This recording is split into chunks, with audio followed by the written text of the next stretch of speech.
Hi అమ్మ, ఎలా ఉన్నారు? రండి చీరలు చూపించేసేస్తాను. మనం కొరియర్ చేసేవి చందేరి శారీ చూడండి ఎంత అందంగా ఉందో. పళ్ళు పట్టు వచ్చేసి ఇలా ఉంది. పొందూరు ఖాదీ శారీ, కింద పైన కొండల అంచు ఉంది, బ్లూ పట్టు అంచు ఉంది. పళ్ళు పట్టు ఇలా జరీతో వచ్చిందమ్మా. ఒక కస్టమర్ ఒక కాటన్ శారీ అలాగే ఒక చందేరి శారీ బుక్ చేసుకున్నారమ్మా. చూడండి చందేరి శారీ ఎంత బాగుందో. చందేరి పట్టు శారీ, పళ్ళు డిజైన్ ఎలా వచ్చిందమ్మా. కలనాప్తో ఉందేమో, చాలా బాగుంది. జరీతో వీవు, అలాగే జామ్దానీతో కూడా వీవు ఉందమ్మా.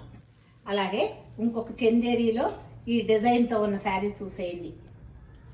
చిన్న చిన్ని బుటీ ఉన్న శారీ, కాటన్ శారీ అమ్మా. యాప్లిక్ వర్క్ వచ్చింది. చీరకు కూడా ఫేసింగ్ వేశారు, 2 ఫేసింగ్లు వచ్చినాయి. ఇది యాప్లిక్ వర్క్. చీర పళ్ళు ఎలా ఉంది, చీర అంతా ఇలా వస్తుందమ్మా. మీకు ఎటువంటి చీరలు కావాలంటే గుణకు కాల్ చేయండి. మాకు 2 వాట్సాప్ గ్రూపులు ఉన్నాయి. జాయిన్ అవ్వాలి అని అంటే తనకు కాల్ చేయండి, లింక్ పంపిస్తుంది.